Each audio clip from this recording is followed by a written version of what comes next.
Hey everybody, well, I do it every year right around this time.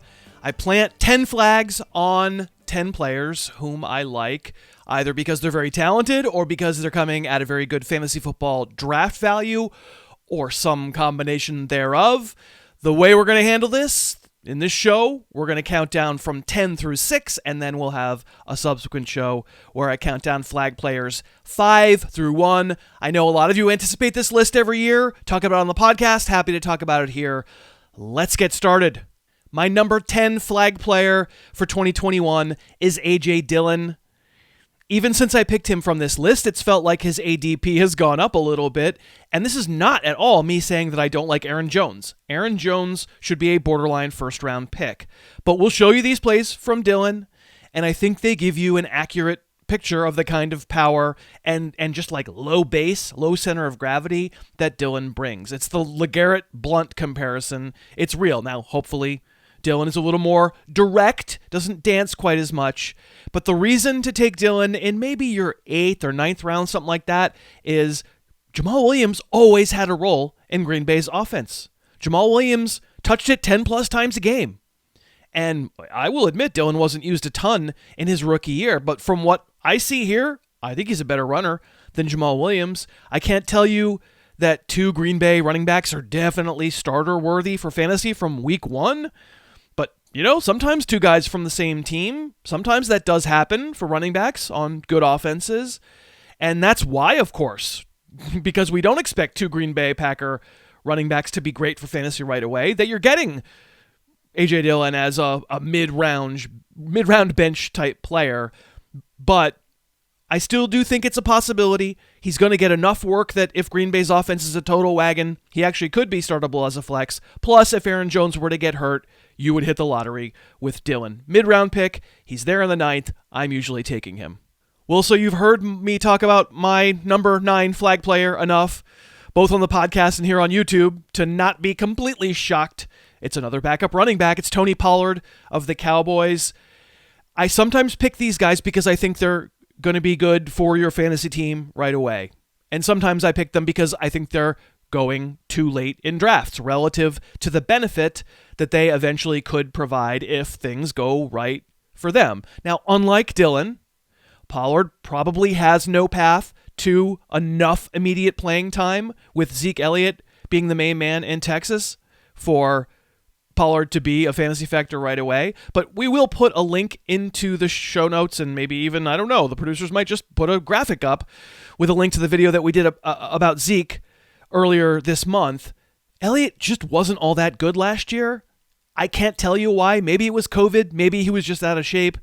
But maybe he's just been beaten down and isn't quite the same guy. If he stays not being the same guy in 2021, I think there's a case that Tony Pollard was Dallas's best running back last season, and maybe he would wind up being that again in 2021. Certainly Pollard is maybe the premier handcuff among all running backs. If you take Zeke in the 1st, you really should make sure you get Pollard before the 10th or the 11th, where he usually goes. But even if you're not the Elliott drafter in your league, I'm interested in stashing Pollard to see how things go. Maybe we do wind up with Pollard getting a Packers-esque workload. Maybe he does wind up being a 1B to Zeke's 1A. Or maybe we just sit tight for a few weeks. We see how things go. For the price of a double-digit round pick, I'm cool with Pollard stashed and just watching him. I've said it before. I'm saying it now. This dude is a starting caliber running back in the league. If he were on the Dolphins, Myles Gaskin would be an afterthought. It's Pollard who'd be going in the 4th round. He's not, of course. I'm not telling you to take him there. That's why he's cheap, but let's stash him anyway. At number 8 on the flag player list, I have Michael Pittman. Again, we've talked about some of these guys on the channel. It's both about what we like on film and also where they're getting drafted. Pittman's another later round guy, definitely double-digit rounds, could be like round 11, could be round 12. And I understand the situational concerns. I know we don't know whether Carson Wentz really plays in week 1. If he does, whether he has any chemistry at all with his receivers, given that he missed all of camp. Pittman has the benefit of being a very big human, who I think you can see as we show you these plays can be quite fearsome with the ball in his hands when he gets his 220 whatever pounds going straight forward. Not a fun dude to tackle. I think it's appropriate that in most of the plays that we're showing you here, Pittman is mostly doing like the possession receiver thing, catching something short. And of course, we're not showing you the short catches where he got tackled for a 2-yard gain. We're showing you better plays, so you can see that he looks pretty scary when he's up to full speed at 6'4". But it's appropriate that we're showing you short stuff because latter-day Phillip Rivers and his, shot put throwing motion pretty much used everyone that way most of the time. And I like that Pittman showed a good sense of when to settle down against zone and when to run away from man coverage. When he was just open, he could run across the field and present a big, easy target. What's missing from 2020 on film is what Pittman optimists like myself hope will be coming with Wentz at quarterback, downfield connections. Wentz has been more aggressive in his career, of course, and Pittman can be a downfield jump ball weapon. He's not really a burner. He's just really tall. He's got that skill set.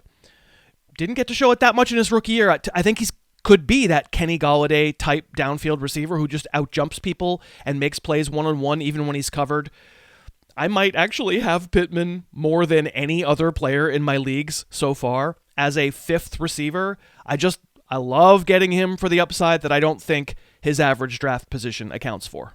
A quick break to thank Fantrax for sponsoring our Flag Player video. You can play free on Fantrax, and it is the most customizable site out there. Any format, any scoring, any twist you can think of, Fantrax can do it. And they really want you to play at Fantrax, so they are running a game day promotion. One lucky entire league at Fantrax will win for every member a ticket to an NFL game and enough cash to get you there in style. To be eligible, start up a Fantrax account at fantrax.com/Harris and then start a league or bring a league over from your old platform or just join an existing league. Every league you're in is another chance to win. One league will get picked in September to go to an NFL game, and that is pretty fun. Sign up at fantrax.com/Harris if you don't already have an account, join a bunch of leagues, and play fantasy football free at Fantrax. All right, let's get back to the flag list here. And most recently, I gave you a young, very tall, very straight line fast, not super shifty receiver. Let's give you a receiver next up who is maybe the exact opposite of that. At number 7 on the flag player list, I've got Tyler Lockett, just one of the most fun, quickest, fastest players in the NFL. And he's probably roughly being fairly valued in fantasy drafts. I don't have any real outrage in learning that Tyler Lockett's going in the 5th round. Maybe even sometimes he's going in the late 4th. I think it's a fair neighborhood. He finished 2020 as fantasy's number 11 receiver, 100 catches, over 1,000 yards, 10 touchdowns. He was absolutely great last year, even with DK Metcalf becoming an absolute force. Tyler Lockett, look at this damn catch.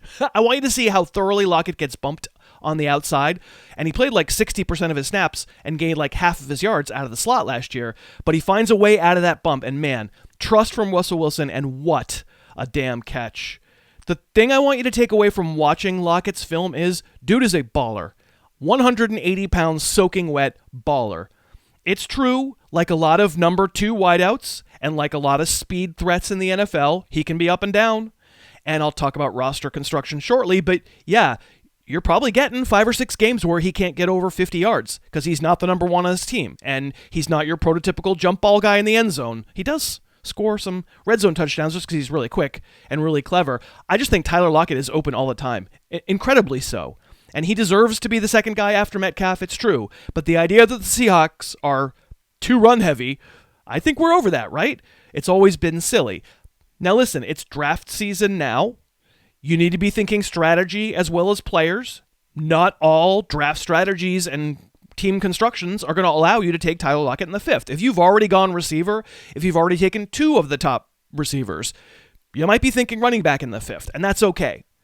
Lockett's going to get compared probably in his neighborhood to Mike Davis. I don't know, maybe even Miles Sanders or Myles Gaskin. I can't tell you I'm positive Lockett's better for your team, even if he's coming at the right price. It really depends on what you did in the rounds before him. But Lockett is inside my top 20 receivers. He doesn't really give you that safe wide receiver 1 floor, but he's the definition of a wide receiver 2 with burst weeks that can win you a game. And last for today's show, at number 6 on my flag player list it's the Jack Gerbil. You're not shocked to hear me pick him. You might be shocked he's not higher on the list. Josh Jacobs, Raiders running back, drafted as the RB7 last year, finished as the RB8. I'm not telling you the ride was perfect. He started the year with a 3-touchdown game. We all felt like geniuses, and then he was scoreless for a month. I don't want to tell you he was perfect, but I think he's mighty good. He's not a top-end speed guy, but his combination of squat power at 220 pounds and sideways movement to get over to the hole if he needs to and change direction surprisingly quickly, he's my kind of back on film. And I know what the objections are. My head is not completely soft yet. You might look at 53 catches in 2 professional seasons and say, not complete enough. I can't use him, especially in PPR. And then you look at Kenyon Drake joining the Raiders, with whom I have a long and tortured history, both probably Drake and the Raiders. And maybe you'll worry with Drake that you're looking at a committee. I think you know the answer to that concern is I'm not that worried. I'm sure Drake will take some of the backfield work, but that's okay. Last year, Devontae Booker and Jalen Richard took away 150 combined touches from Josh Jacobs. That's fine. Give them all to Kenyon Drake. 10 a game. Great. We can work with that because Jacobs, in that exact scenario last year, still got 22 touches a game. That's just what the NFL is now. And as much in the past, I praised Drake's potential because he can really flash impressive physical tools. I've watched him on film. I just prefer Jacobs, and I prefer him once again. I'll be fully honest. The reason that Jacobs isn't higher on the flag list is that his ADP has climbed so much the past couple of weeks. I don't think it's me that's doing it, but somebody's doing it. There was a time when Jacobs was outside the top 20 backs, way outside, and also outside the top 50 overall players. That time is gone. We are all now drafting, and Josh Jacobs is not lasting that long. He has seen his round go up and up to the point where now he's a 3rd rounder. I still view that as pretty decent value. I'm psyched to get him in the 3rd, but I'm not as psyched as I was to get him in the 5th.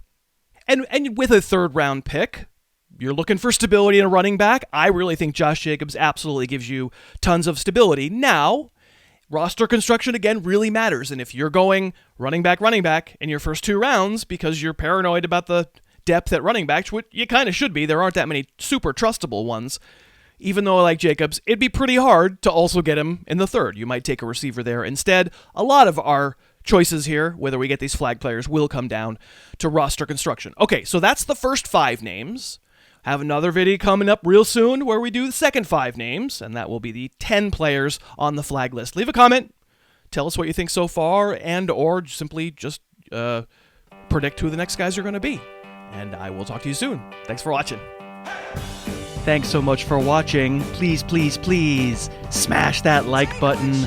Write a comment. Tell us who else you'd like to see us review film on. And of course, best of all, please subscribe to our channel and then click that little bell above the subscribe button and you'll be notified whenever we post a new video.